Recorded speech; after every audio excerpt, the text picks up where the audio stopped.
You're the lead seasonal hurricane forecaster for the Climate Prediction Center, and your division of NOAA issues the seasonal hurricane forecasts.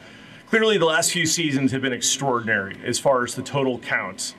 Last 2 years in a row, we had an unprecedented 30 named storms in 2021, and rather in 2020, and in 2021 we had 21 of them. It's hard to keep count. There's only 21 names in the list. Does that trend worry you? And what do you think about the trend continuing into possibly 2022's hurricane season? Well, we're in an active period now. We've been in the active era since 1995. And those active eras can last anywhere 25 to 40 years. And that's a historical record going back into the 1800s where we see these changes in the Atlantic Ocean. So being in an active period, it's normal to have these higher ranges of activity. Now, we also had a La Nina last year and the year before that. So we've had that double dip La Nina. And that is another factor that's supportive of more activity through reduced wind shear and just changes to the overall global patterns that can support tropical cyclone and hurricane activity in the Atlantic. Well, we've had 7 consecutive hurricane seasons. And the hurricane season, of course, goes from June 1st to November 30th. Where we've seen storms happen before the start of the hurricane season, sometimes in April, usually in May. You had mentioned that we're in the midst of this active pattern, one that can be multi-occasional.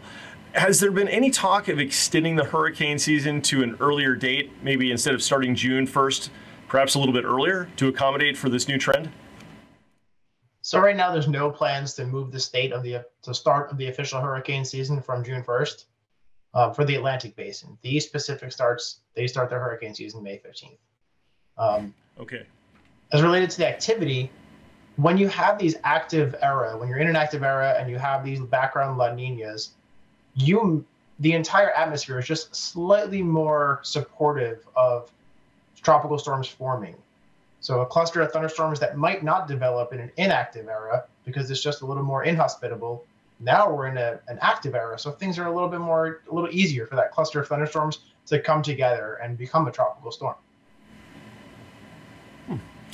Well, in the last 20 years, we've seen some odd patterns set up where hurricanes tend to follow each other's tracks, often hitting the same areas.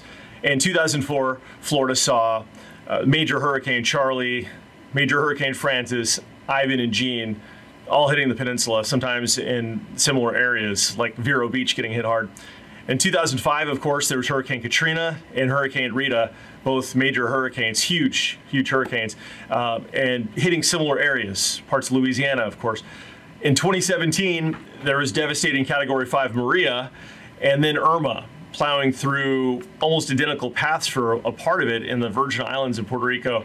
And then finally, in 2018, as an example, Category 5 Hurricane Michael hit Florida, doing immense damage on the Panhandle at Mexico Beach. And that was preceded by Alberto the same year, taking kind of a similar path.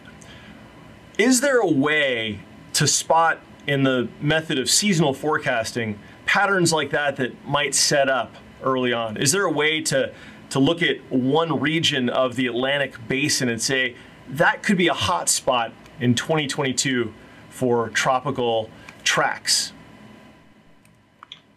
There's currently no way to do that with any reliable measure of any kind of accuracy or skill at a seasonal time scale. Those patterns may form and be there for 2 weeks at a time. So we get a couple of storms that go in the same path, take the same area, but then we don't get you're predicting that 3-4 months in advance. There's really no skill in that. Okay, so it seems like it's more of a bad luck setup with temporary blocking patterns during that specific period, more so than like a whole seasonal setup. Yeah, and those things can layer on top of each other. So let's say you get a blocking pattern that then is also there during the early part of September when you just have the potential for the most active part of the season. Then you can kind of funnel many storms in one area. But the difference between like Alberto and Michael, that's the A storm and the M storm. They were quite separated, and that the wind patterns would have completely changed and flipped in between those two storms. That was just a rare occurrence where they both came to the same place. In 2012, I had the opportunity to fly with NOAA with the hurricane hunters aboard a P-3 Orion. We flew into Hurricane Sandy, and at the time it was over the Bahamas, and it was my first and since only flight into a hurricane. Thankfully, it was quite a bumpy ride, but we were there during the time when it was starting to transition into a sort of a hybrid system, and then turning its sights toward New Jersey and New York, and of course became the benchmark definition of big northeastern system in this new era. With global warming, sea level rise, the impacts may have been higher than they otherwise would have been. Some speculated that even the pattern of steering Sandy into the northeast coast was enhanced due to a warmer atmosphere. Without going down the road of causes for a specific storm, a June 2020 paper published in the Proceedings of the National Academy of Sciences confirmed that hurricanes have indeed become stronger in the last 40 years, and global warming is to blame. Has a new normal been established as far as total hurricane count, strength of hurricanes, or has there been any talk of redefining what is considered normal outside of this more active period that you had described earlier? In other words, with global warming's influence on major patterns and specifically hurricanes, has there been talk of establishing that as the new normal? So we update our normals every 10 years. We just updated our normals in 2021 to 14 named storms, 7 hurricanes, and 3 major hurricanes. That is a change upward from 12 named storms, 6 hurricanes, and 3 major hurricanes. That was the standard, the normal for 1981 to 2010. So we update these normals every 10 years to kind of keep in line with the impacts from climate change, the impacts from changes in the circulation, these multi-decadal patterns. Those get updated all the time.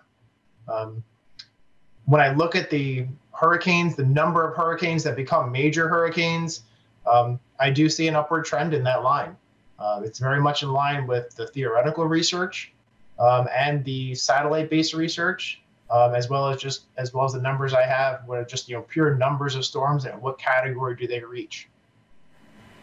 Yeah, in 2017, I was in Houston for the remnants of Hurricane Harvey coming through, and I'd never seen it rain that much. In fact, no single rainfall event in U.S. history besides one in Hawaii had even approached those levels. A lot of theories since then have directly related that to a warmer atmosphere that can support higher levels of moisture. On the topic of climate change, sea levels are rising, and Florida is obviously very susceptible. And with every year passing, sea levels are expected to go up. For the 2022 hurricane season, should Floridians, or for that matter, anybody on the East Coast or on the Gulf Coast in the Atlantic Basin, take any special precautions this year that they might not have in decades past? The overall message is largely the same. Take the time now, while it's not a hurricane season, to think about you, your family, your lives, your activities, your homes, your jobs, your businesses, and create a plan for what you would need to do if a hurricane does come your way. And then if a hurricane comes your way, listen to your local authorities and implement your plan to the best of your abilities. I will say National Hurricane Preparedness Week is May 1st through 7th. And that's another great time to look and review your hurricane plans, as there'll be a lot of messaging for exactly how to do that coming up during that time. Okay, it's very good information.